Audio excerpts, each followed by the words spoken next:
Əziz dostlar, sınaq 6-ya xoş gəlmisiniz. Birinci sualda deyir ki, mətnə əsasən yanlış fikirdir.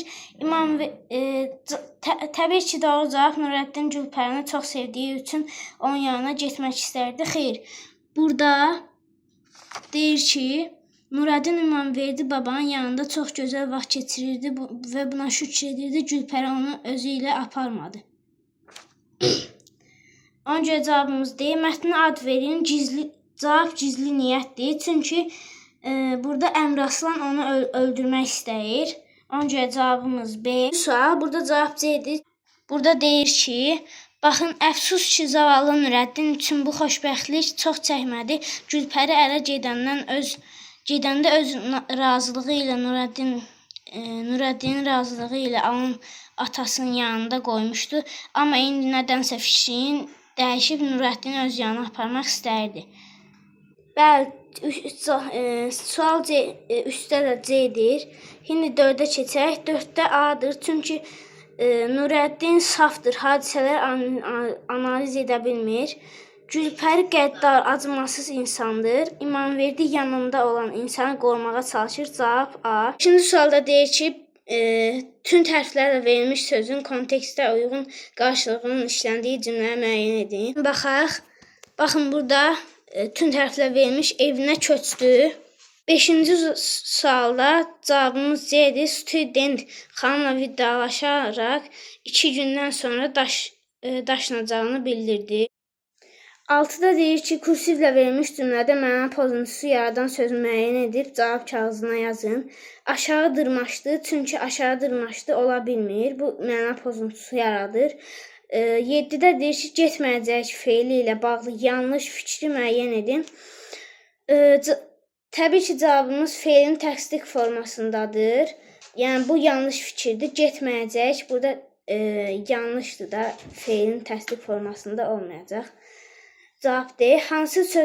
8-ci sual. Hansı sözə etmək köməkçi feilini artdırmaqla mürəkkəb feil düzəltmək olmaz?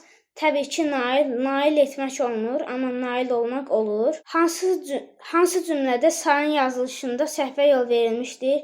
Təbii ki, A-da 10-cu yazmaq olmur, yəni 10-cu olmur. 10-cu cavab A. Sual 10-da hansı cərgədəki sözlərin hər ikisi sifətin eyni dərəcəsindədir?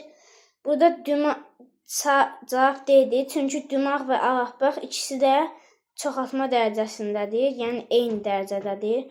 Hansı cümlədə əlamət bildirən sifət işlənmişdir? Cavabımız D-dir.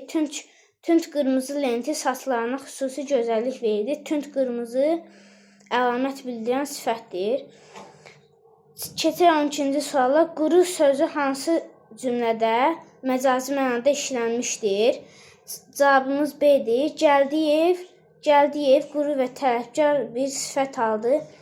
Quru nə sualına cavab verir? Ona görə cavabımız B. Bağışlayın, burada quru necə sualına cavab verir? Ona görə ki, insan sifəti quru ola bilmir. Keçək 13-cü suala. Deyir ki, hansı cümlədə köməkçinin kisəsi işlənmişdir? Cavabımız A-dır, çünki dərsdən sonra, yəni bu qoşma bildirir, o da köməkçinin kisəsidir. Keçək 14-də leksik mənası yanlış verilmiş sözü müəyyən edin.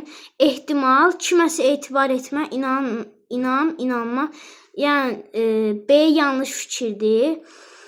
Keçək 15-ə ərik ağacı birləşməsindəki birinci sözlə bağlı doğru fikri müəyyən edin.